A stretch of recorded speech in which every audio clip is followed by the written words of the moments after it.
Yeah.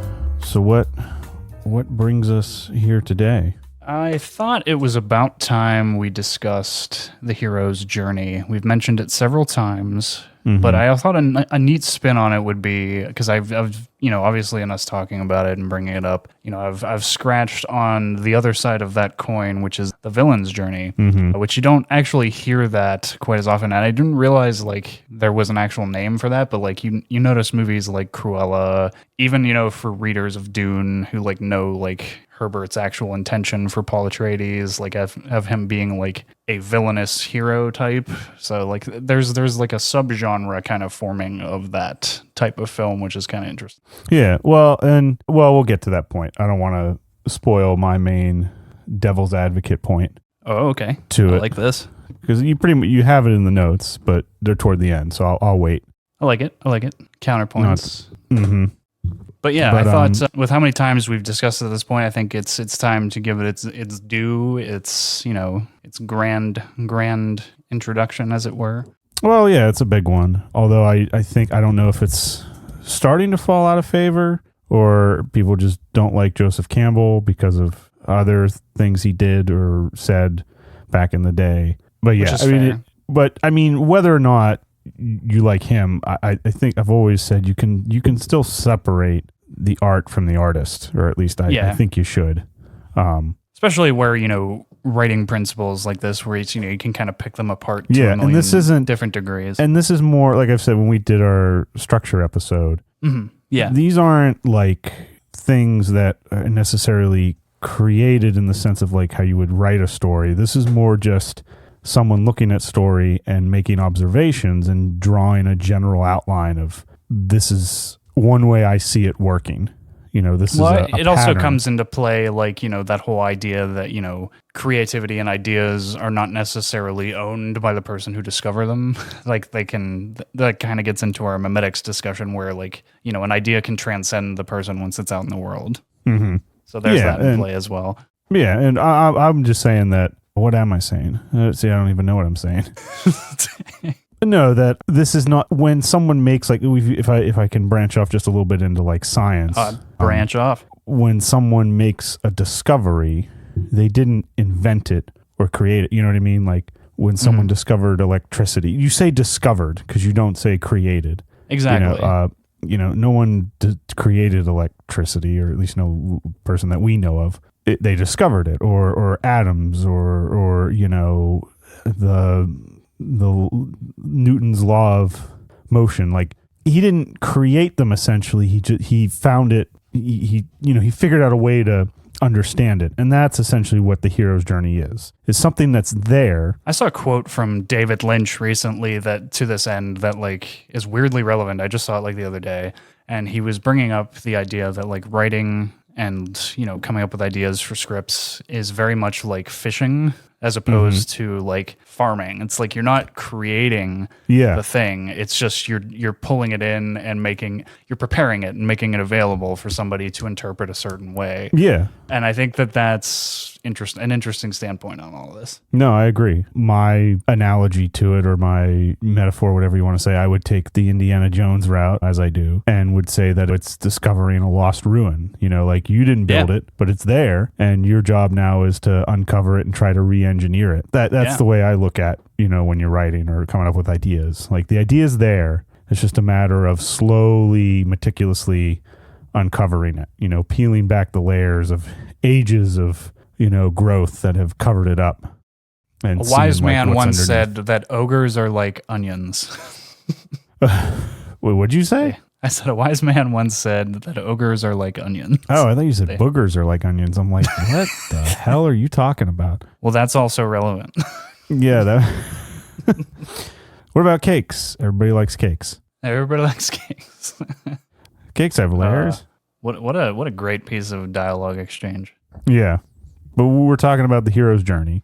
Mm-hmm. Specifically, the hero with 1,000 faces that Joseph Campbell brought out. Well, I should say we're talking about that in relation to the villain's journey. Yeah. There really are a surprisingly limited amount of differences between the two when you look at them, side by side. Mm-hmm.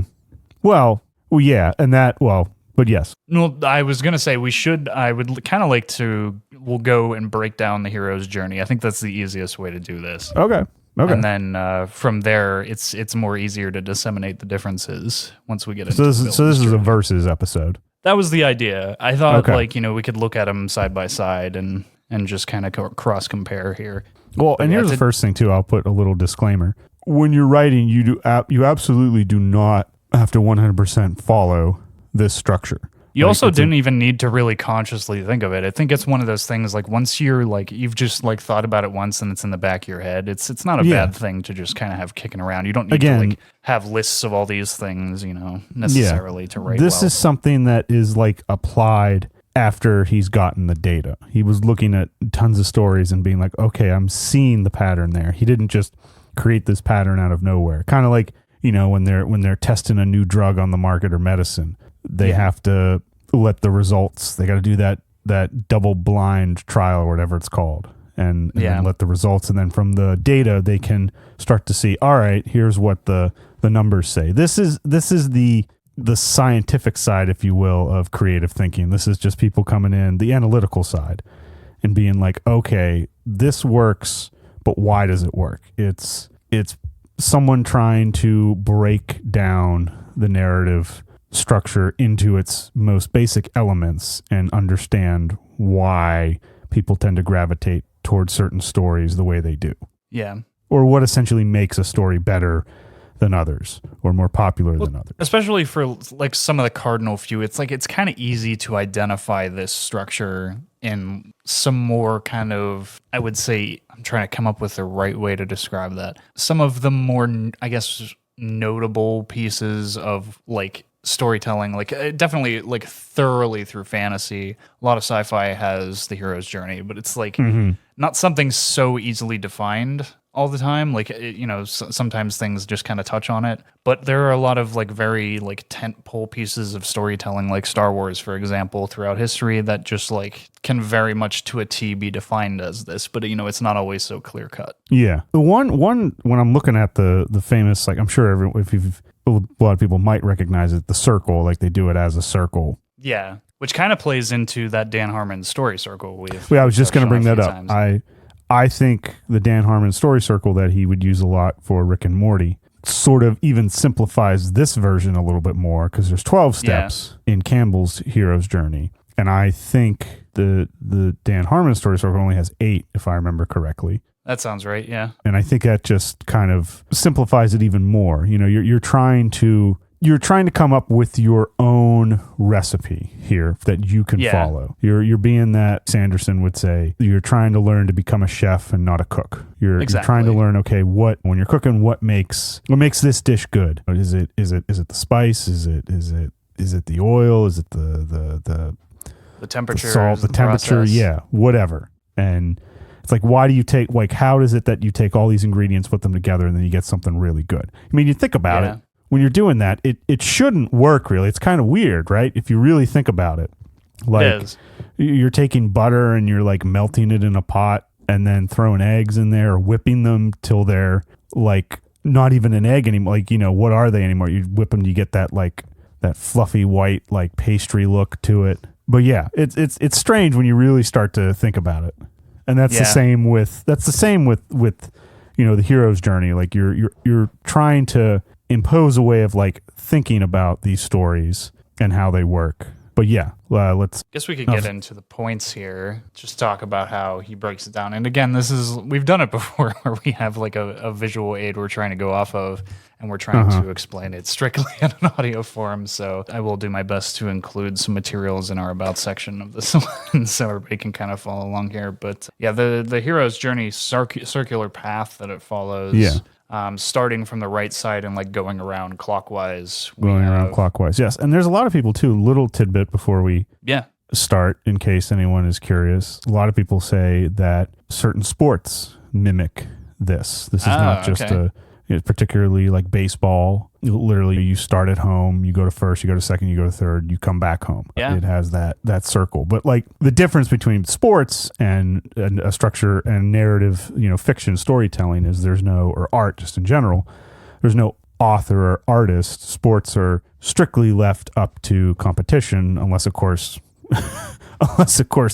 there's stuff going on in the background that we don't know of, and games are getting rigged, which has happened in the past. You could get into the whole coaching staff thing, like they're the writers, and then the story gets away from them, as it were. But sports try to do this too. Whatever, if we this intangible thing that stories do, that emotional connection, that universal experience of being human.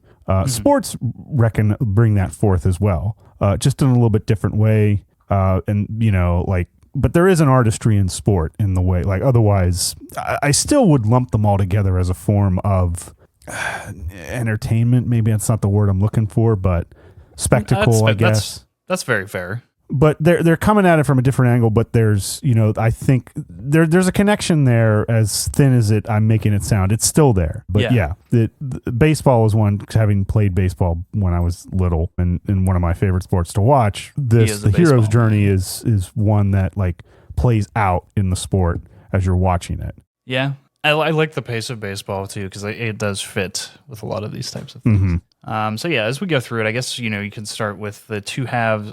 I guess we can describe them in tandem. You got basically the two halves. You have the ordinary world. Yeah. And then you have, I've heard it used many different times, the special world, the underworld, the other world. Just when you're entering just the new world, whatever. There's so many different words you could put onto it. There's also so many different ways you can bend that into a story that it's a little tough to define so finitely, Yeah, no, this is literally just going from what you know, from the known, what you are used to the unknown. And you go through this pretty much almost every day of your life, if you think about it, mostly. Yeah. Anytime you go on a first date, go to especially when you're younger too, it happens a lot because you're experiencing new things a lot for the first time. You go on your first vacation, or you go to a place for the first time, go to a new city, new country. Check out a new bar. Yeah.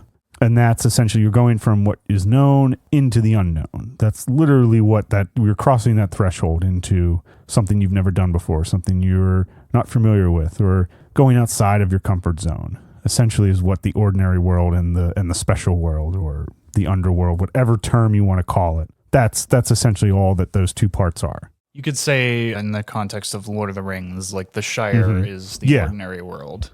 Yeah, the Shire, you look at Bilbo or Frodo, the Shire is the ordinary world. That's what they are familiar with. And that's the first point, since we'll get into the points here. Yeah. Point one is the ordinary world. And this is usually where, one thing I always remember, and I don't know if you can recall this, what I thought was interesting was there was one that was it was like a color-coded version of this. And one thing that I remember this. Yeah. One thing that sticks in my mind is you would think, especially when you're thinking of the Shire, you would think that if you were color-coding each step to go from like a sense of urgency, let's just say red or like maroon or crimson, is like you're like, oh my god, you're at the climax of the story, this is it, this is do or die. That's like the most pressing matter. And then green is like everything's good. You would think that when you're in the ordinary world everything's good, but that's a little bit of a mistake to make when you're writing a story, is because even though the character might think everything is good, there's usually something off, something missing in this ordinary world of theirs. And usually I can remember that color-coded one, they started off with like yellow, like caution. There is something wrong. You're not in complete mortal danger yet, the hero is, but things aren't quite right. Even if they think it is, and usually most of the time the hero does think it is, but they're just lying to themselves. Yeah. But that's one thing I think is interesting to always remember, that the ordinary world doesn't always usually start. There's a piece missing, even if it's just something very simple, doesn't have to be grand or anything like that. If we look at, I'm just thinking of Toy Story again, just popped into my head when we did that episode. Woody's ordinary world as the hero. Yeah. For him, he's got it all. But if you look at it, the one thing that's off is he's true, like not only in himself, he has a internal flaw in him as a character, but you can argue that he's the leader of the toys, but not all the toys seem to necessarily respect him. Yeah. like look at Potato Head, for example, and the exact Ham, counter character type. Yeah. I mean, things aren't quite as right as they should be. So that's always something to keep in mind on step one, is that even though the hero will see it as everything's fine, there's got to be that storm cloud on the horizon, so to speak. Yeah. And, that makes for, interesting dynamics and things to have conflict and change. That's all like good fodder for, the storytelling bread and butter, as it were. Mm-hmm. Yeah. And then from presenting the ordinary world, we move on and we have, what is often referred to as an inciting incident, the starting point, a call to adventure, as it were. Yeah. I've always liked the term call to adventure. I've always liked that, or disturbance. And again, this is just my way of thinking, because for some strange reason, inciting incident was always drilled in our heads. Yeah, same. It made me think that it gave the inciting incident too much. I don't know. In my mind, it just gave it too much more prestige than it should have. Well, also too, it's like it says that the way it was put forward to us was, it was always like it had to be like a bullet point, like it had to be one singular moment. And it's like not every story it works that way. Sometimes it's like a tumble and a fall. Yeah, not for me, I always thought the inciting incident, the call to adventure, was, if we jump down just real quick, just a little bit, is number 5, crossing the threshold. That's what I like, the first act turning point, essentially. It's kind of like when you hit a point of no return, you have to keep the point of no forward. return. I always thought that's what the inciting incident was, because of the way they said it. It was just in my head, and like it wasn't until someone like said, "Yeah, that's just a label. Call it what you want." But and that's why in my head I've started to call it like a disturbance or something else. Call it whatever you want. If you like inciting incident, go ahead. The way I kind of look at it is like number 2 here, the call to adventure, is like the start of the boulder rolling. Like I accidentally kicked this boulder and it's rolling now. But like there's still the potential to turn back and put the boulder back in its original place up until you get to that crossing the threshold. Yeah. Yeah, they haven't quite entered the new world yet. Yeah. If we think about from last week's episode, Can't Hardly Wait, essentially the invitation to the party, everyone talking about the party and everyone that is essentially the call to adventure. And keep in mind too, you can always play around with this structure. Some of these things, especially in a movie, in a shorter movie, like a classic, like 90, 100-minute movie, a lot of these first couple points we're going to talk about are all kind of happening bam, bam, bam, bam, bam, one after another, just so we can get into the longer second act. Especially where a comedy is concerned, it's just you want to get it, you want to get into it and get going. Yeah, exactly. So a lot of these things will kind of happen real quickly in certain stories, and other ones they'll take their time with it. And also, it may be the case that you have characters going through these things at different rates. So you have multiple stories happening at the same time. You can have their personal start call to adventure happen at different points. Yeah. So it's not always so clear cut and dry. No, but the one thing I'm thinking of call to adventure is that invitation to the party, be it just by word of mouth or you going to that party tonight. That's what I think for the characters is they still have a chance to. They don't have to go. They can refuse it, which brings us to the next step: refusal of the call. You see this a lot. Yeah. Like the hero, they have their moment of hesitation. Their fear shows for a moment. They're not totally positive of the next actions, and then we get to see them as a human for a second. Yeah, it's a chance for their bravery to kind of mount up. It shows that they're not. And I think this is important for heroic type characters. Is there has to be that like hold back, that like hesitation is important, I think, because it shows that they're maybe not a dominant force. And that's I think an important comparison to have against the villain of a story where they maybe aren't so sure of themselves. And I think that beyond all of this as it relates to storytelling, I think that's just generally a very relatable quality in a person. Yeah. Well, and when you're looking at the hero, if we're sticking with the hero for right now, one thing I remember from reading from one of Orson Scott Card's books is whether they volunteer or whether they have to be thrown into it. And usually for a hero, if you want someone to like them, it almost has to be like if there's no glory to be won or like it's like a dangerous mission, then they have to be a volunteer. Yeah. So for example, with Frodo going to take the ring, he volunteers. He kind of does both, But if we're going to talk about true. the council scene when they finally set out to go destroy it, there's no glory or anything to be won here. In fact, this is probably a suicide mission. And Frodo's the one who volunteers and says, I'll take it. I'll go. Nothing. And interestingly enough, it's Sam that's kind of trying to turn him back and take him back to the Shire. And then if it's kind of the opposite where like, something good could come of this or there is something to be won, then the hero has to kind of be pushed into it a little bit more. And I'm thinking more along the lines of trying to think like what's one. Yeah. Well, I'll just use Star Wars since it's very a common. Example. But like there's a small moment in the original one where, Luke has to be kind of pushed into this great grand space opera that could render him, incredibly powerful, which essentially it does. But like he has that refusal for a minute where he tells Obi-Wan, he's like, I can't help you. Look, I can take you as far as, what did he say, Anchorhead? I always want to say Ankara, but that's not it. And you can like... Well, one of the things that, to take a sidebar here on Star Wars itself for a minute, one of the things I think is really interesting that gets overlooked a lot is that like Luke is set to join the quote unquote academy, which is like an inroad to becoming a stormtrooper. So it's like he up until the point where he like really crisscrosses with Obi-Wan, he is almost dead set on joining the Empire, which is kind of weird. No, that's true. It's a good point. And I think that like that makes his like initial like he's in like a very vulnerable state of like decision making in that early portion of the story. Which I always thought that was just really interesting. Yeah. No, but it's a big little, it's an important little moment to have, even if if you're doing a movie, you don't have as much time, but even if there's that little bit of doubt of like, do I really want to go? Because we all have that. Every day. It's like, even if it's something along the lines of like, do I really need to go to work today?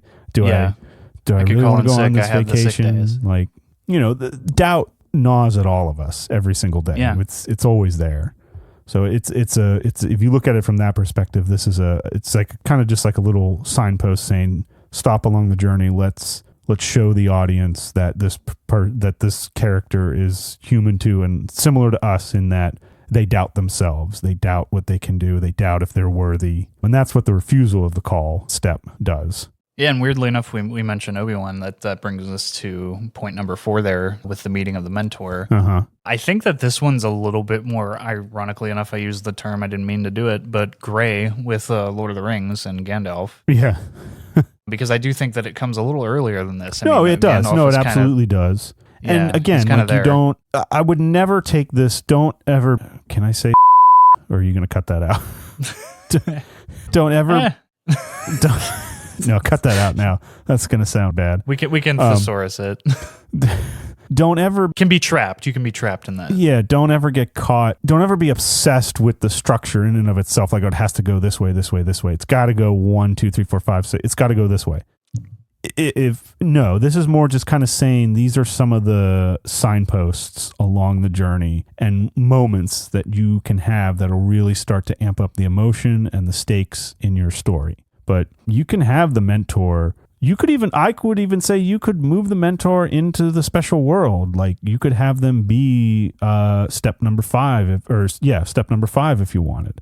You could have it be after the first act turning point or have them mixed in there with that. It's more kind of like just saying there's usually a mentor character of some kind or something that the hero will pick up, like a magic, talisman, I think is what they'll call it, but just like anything. Yeah. That will like help them through. But yeah, it doesn't necessarily have to happen in that order. I encourage people to play around with it when you're writing. And that's fair. Like we've said before, it's like these are all just kind of guidelines, not necessarily rules. And I think the more you can experiment and toss it up, potentially to your benefit. But it's, just know that like the more you venture into the weeds, the harder it might be to find the right thing. Or you may find something totally new very easily. But going into the gray always comes with its own challenges. Well, no, yeah, and there can be more than one mentor, too. Oh, yeah, absolutely. I think for Star Wars' sake, that's very much the case. Yeah.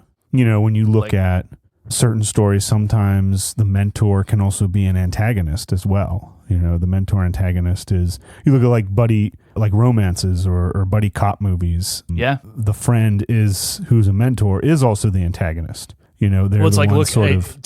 to quote a story that we both love, maybe as a guilty pleasure, Blue Streak is a prime example of that. It's like he's venturing into the people his story arc is very much against in so many ways. No. Yeah, they are antagonists friends. in and of themselves. Now they're not maybe necessarily from the perspective that like they're blocking his goals. Yes, but they are absolutely blocking his goals, but they're also mentoring him in some ways, and he too is doing that to them as well. Yeah. Like, you know, you look at Carlson, right? That's Luke Wilson's character. Carlson. You know, his Martin Lawrence is a character in that, being an ex-thief gives him an edge over some of the cops because he knows how, you know, someone would think. That's how I'd come in, right up here. You know, if I was the Frankie, thief. that's not how they got in. Look at those riches. I'd say there's another quote we say all the time. No. If I was the thief. If I was the thief. Every time. It's so good. That's another incredibly quotable movie. Yeah. But anyway, yes, meeting the mentors, or that character is, I think that's always an important. Have you noticed lately, like the mentor character, like people don't want to do it as much anymore. They're like, no, yeah. I will say it's become more difficult of like how you're gonna address the mentor character, where they're gonna be, how they're gonna act, who they're gonna be, you know, because you can't do it the way it's been done already millions of times. It's tricky. It's tricky one to innovate. Yeah, but I still think the mentor's always got to be there in some way. It depends. I mean, it also depends on the story, but I just feel like, I mean, who are we without our mentors? I mean, you look at all our lives, there's always, hopefully, someone there giving us some advice or guidance. Well, I love, have you ever seen from A New Hope, the supercut of how many times Luke's dialogue is phrased in the form of a question? No, I've never seen that. It's an astonishing amount of his dialogue. It's really funny, but you think about it, like if he didn't have answers to all these questions, would we get the powerhouse of Luke Skywalker by the end of that story? Yeah. Yeah, that's true. Which brings us to point number 5. Mm-hmm. Over the threshold. Yes.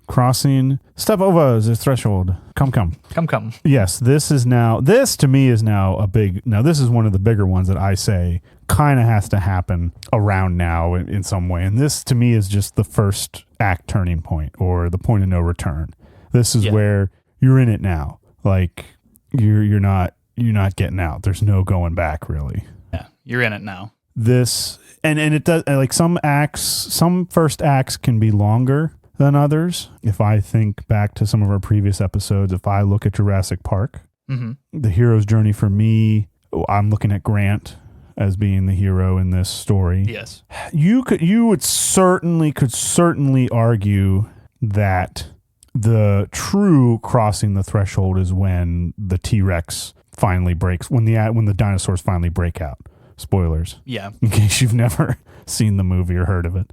If you've somehow evaded. I would say, and the turning point doesn't always have to be usually it is, especially in a movie, or an action movie or something, you know, bigger. Usually if you're watching it, you can see like a cue. There'll be music, something big will happen. There'll be like, you know, an explosion, a fight scene, something will usually happen here. But it doesn't always have to be that way. And the reason I chose Jurassic Park is because for me, and I'll tell me what you think, I've always thought that the moment Grant sees the Brachiosaurus when they see the first dinosaur, that to me is crossing the threshold. Because even though the dinosaurs aren't loose yet and it hasn't gone into a total havoc, like, yeah, they could still get off the island, but given his character and what we know about him so far in the movie, he's hooked now. He's crossed that threshold. Yeah. That's just my personal opinion in that one. You can argue that it's not until the dinosaurs get out that we get into the second act or we get into the special world. But for me,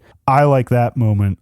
I pick that moment when they see the Brachiosaurus for the first time. Because that to me, like the look in that dolly up look onto Grant when he's looking at then all the dinosaurs across the way in the water, you can tell he's like mesmerized and like, okay, he's in this now. It's like the intrigue is not going to let him leave. Yeah, at this point, and he's not gonna want to leave. Like no one is going to tell him. Like no one thinks that the dinosaurs are about to get loose and start eating people. Yeah. Like that's not what's on your mind. I mean, they've spared no expense. Yeah. Now you could argue, yes, he could still say, oh, I got to leave, but I would say that's once they get there and see the dinosaur, they're in. That's the first turning point for me in Jurassic Park, because the hero now is off and the adventure's going. So a very crucial thing, but I'm just trying to like get it that it doesn't always have to be super grand. It can be subtle too. Although I guess sometimes it's better when subtlety can go a long way. Although I guess seeing a dinosaur for the first time isn't very subtle. But no. But in comparison to what happens later, I would say it's a more subtle, quiet scene. Yeah. Usually too, a location change will be an always thing when you're looking next time you read a book or, watch a movie. Usually when a location change is always something that can give you a clue as to if you've crossed that threshold into the new world. I do like the vagueness of point number 6 with Tess, allies, and enemies. Yeah. Because it kind of evokes the general gray of a story, like where they're worming their way through the weeds. And this is where you get into really the gray of the story, the second act or the second and third act, however you want to break down this next part. When you enter the new world, the special world, the underworld, this is where I always have trouble writing. And like if you do start to write, don't feel bad, because this is the hardest. I think the hardest part of any story to write is the middle, because it's like, okay, you're beginning the story, great. You're ending the story, awesome. In the middle, what are you doing? You're not beginning the story, you're not ending it, but you need the middle. Otherwise, the story, like that ending, won't feel as earned. Well, I think the most interesting way to get to this point is for a writer, and something that I have always heard, is get some life experience, get betrayed, have that heartbreak. Get betrayed. That's I genuinely believe that. First off, I am not advocating going out and getting betrayed or putting yourself in situations that could cause you either physical or mental harm. But Brian might be.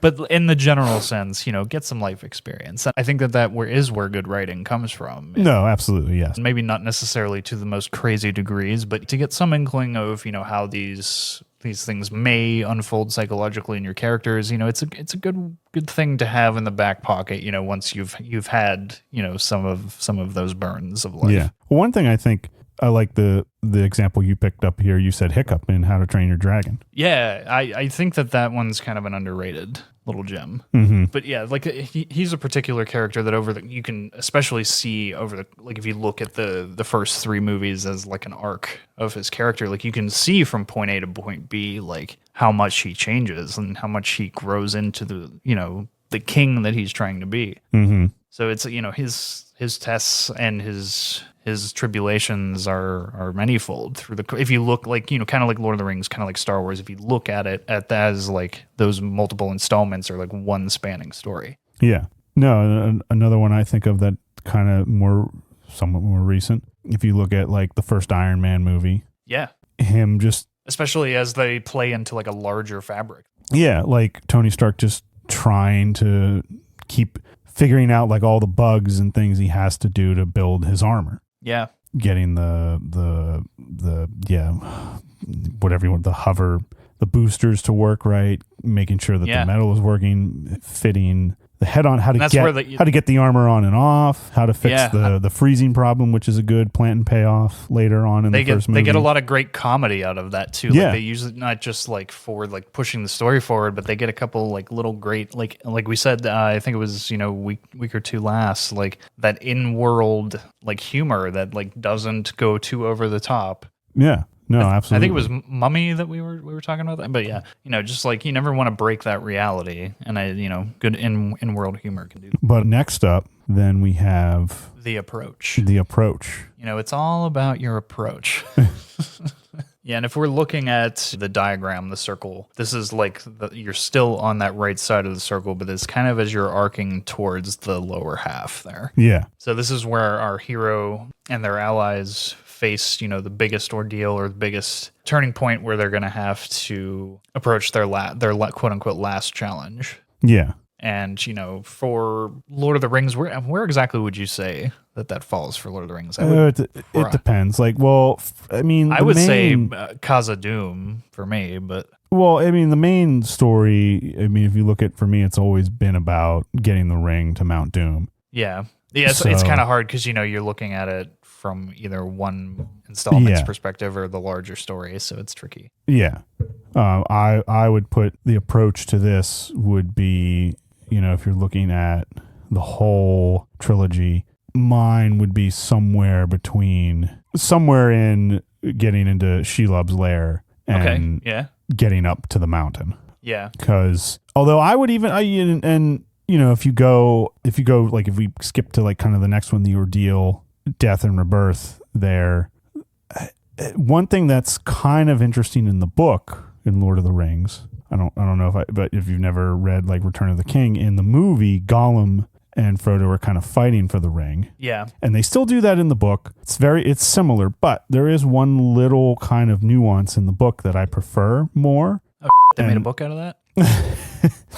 And that's just because Frodo kind of tells to Sam that he doesn't think he was going to be able to throw the ring away. And he was kind of glad that Gollum was able to take it. And Gollum, they don't kind of like fall off as they're fighting. It's almost as if his original personality, Smeagol, is still inside there and knows that the only way this is going to end is for him to go in and just kind of take it with him. So it kind of at the last second paints Smeagol as finally redeeming himself, even though he dies at the end. Yeah. You kind of don't get that in the movie, but in the book, it kind of hints at that there was that at that very last second, he knew he wasn't going to be able to make it, but he took that last leap and said, "This is it. I'm going now before I change my mind." Type deal. So I would put the approach and the ordeal and death and rebirth all for the whole series. I'd put it around there. Yeah. And I really think that, like you said, the death, ordeal, rebirth, like all of that kind of occurs inside of Mount Doom. Like that's, at least as far as Lord of the Rings is concerned. If you're saying Star Wars as a 3 installment arc, it's probably the destruction of the Death Star, removing Vader from the Death Star. Like that whole situation is similar. Yeah. And then finally, through this entire situation, you have the reward up through resurrection and then return with the elixir, which isn't always the case. The reward is that the hero gains a treasure. It's again, like we said before, these are more malleable to different types of stories. So it's like not always the case, that they're returning with something. Like in some cases, they're just returning with their lives, or Yeah, no, absolutely. Like you look at Die Hard. Yeah, exactly. The reward or the return with the elixir is Holly. Yeah, like John being able to, he's able to save his relationship, his marriage to his wife, and be able to like see his family again. So, and he grows and he has that new appreciation for not only her, but just appreciation for his job and just kind of life in general. You see that a lot. Usually sometimes the elixir is just that. It's something more intangible. Yeah. It's, very much circumstantial to the story that you're telling. Yeah, there can always be that little boon, as they call it in this, that they can come back with. Like we talked about the Mummy, they come back with a little bit of gold, even though they don't know it. It's like the last shot. You see it glimmering in the sun. And they don't, like you said, they don't even know it. So that's just that little thing you can, hang your hat on. Yeah. And the resurrection, as it's described, as another point on there, the hero emerges from the special world into the ordinary world transformed. They've had a life-changing experience through the entirety of this ordeal. And I think that's the case of any well-crafted main character. You can have characters that don't change, but some can be static. Yes. But I think any good central character needs to go through some form of a change. They can't stay the same. Stay totally. And I would say the majority of us do. I mean, go through change all the time in our lives. Yeah, day to day. But I feel like it's harder. It happens slower in real life than it can in a story. Yeah. But if you look at, if you just look at yourself now, whatever you're doing, and then you think back 20 years ago, I don't know, however old you are, I'm sure you'd notice some differences, maybe not just physically, but like you as a person, like things that you were so dead set on years ago, and now you realize, you know what?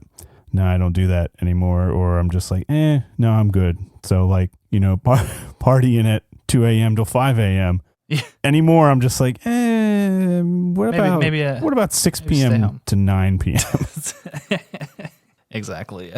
But yeah, that kind of concludes the hero's journey. And we can kind of dip into some of the differences here for, telling the other side of that coin, which is the villain's journey. Take this away. It's kind of interesting where they differ. And I most often look at this through the lens of the recent rise of the villain genre movies themselves. Mm-hmm. Like we have stuff like Joker or Cruella. There's this big rise in telling movies from the perspective of like classic villains. And one of the most interesting ones, I think, is Dune, because the character of Paul Atreides is meant to be a villainous character as it has been told from Frank Herbert's perspective. And I think that that's very interesting because he is largely presented in that first novel as a heroic character, and especially, from the multiple adaptations, we see him as a hero. Just one thing, I think we mentioned it in one of the Dune episodes, is that he himself said in an interview he gave was hero should come with like a Surgeon General warning, like maybe hazardous to your health. Exactly. And I think that that's kind of interesting, especially for anybody who's read through Messiah, the second novel of that series. Is that the second novel? Is Messiah the second one? Yeah, so it's like Dune, the first novel of Dune is two parts. It's a long, crazy franchise. It's Children of Dune is the third. Okay, but yeah, it's kind of a nutsy little spiral to fall down, because you see these points. Paul doesn't really reap the rewards, as it were, and he doesn't have a very redemptive success story. No. And if you look at Messiah as kind of like the epilogue to the story of that first novel, it's like Paul does not have a good time after that. I mean, no. He loses quite a bit in that second book, and after the great, like, you can very much argue that first novel as a great hero's journey type story, but it's like everything after that just does not work out so great. No, exactly, for Paul. And if you look at it from the framework of Joker, like Arthur Fleck does not come out of it. He has that moment where he glimmers society looking at him as this great figure, but society completely eats its own tail in the process of following him, and they don't even pay him a second thought at that point, and he ends up in the loony bin.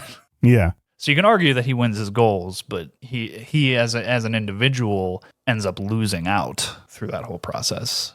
And it's interesting. Like, basically, you just chop off the last points where there's the redemption, there's the hero comes home having learned or having won out in their goals. The villain typically loses. Yeah. You loses to the hero, essentially. Yeah.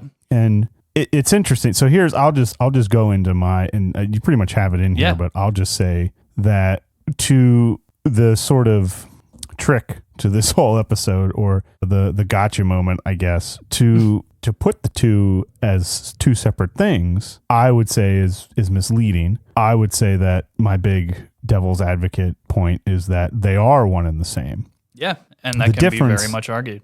The difference being is that hero, villain, whatever you want to call it, a villain will always see themselves as the hero of their own story when you're writing your antagonist. I would say there is just the journey, the character's journey, whatever you want to call it.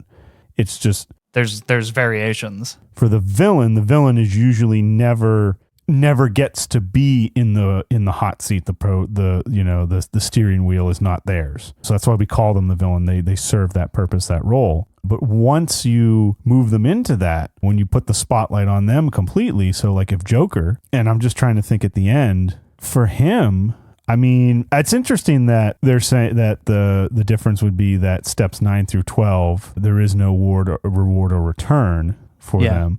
I don't know. Tell me what you think. I would argue that there is a return and reward for Joker in the end, because I'm just thinking of what he's accomplished in the end. He's come back.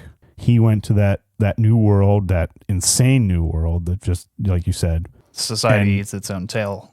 And now society is just falling apart. Everyone's like rebelling in the streets. If I remember correct, doesn't it end with him like just kind of on top of a taxi or something, and people are like Well, it ends with him in the loony bin. Like he is going back through into his original routine in a more secluded environment. So he's actually lower than when we see him at the start of the story. But it's kind of like that particular example is kind of a mixed bag because he does achieve a lot of what he sets out to do. He does turn society on its head. Mm-hmm. And achieves this great de-evolution, but he also personally loses out. So it's kind of like a cake. It is a cake and eat it too situation, which was very smart from a writing standpoint. But it's interesting because like he himself is at a lower point, but he still managed to attain so much of his goals. Yeah, and no, that's what's so interesting because like I think the points all still work, sort of. It's just again, it's all just a matter of how you look at it. Maybe not returning with an elixir so much, but yeah. I don't know what would be the opposite, returning with a poison, I guess, or yeah, that's an interesting way to look at it. You know, you're the opposite. That's not something that's going to necessarily cure you in the way that we would think. I mean, in his strange mind, it is, I guess. I think he has that scene where he stops like taking the medicine, right? Mm-hmm.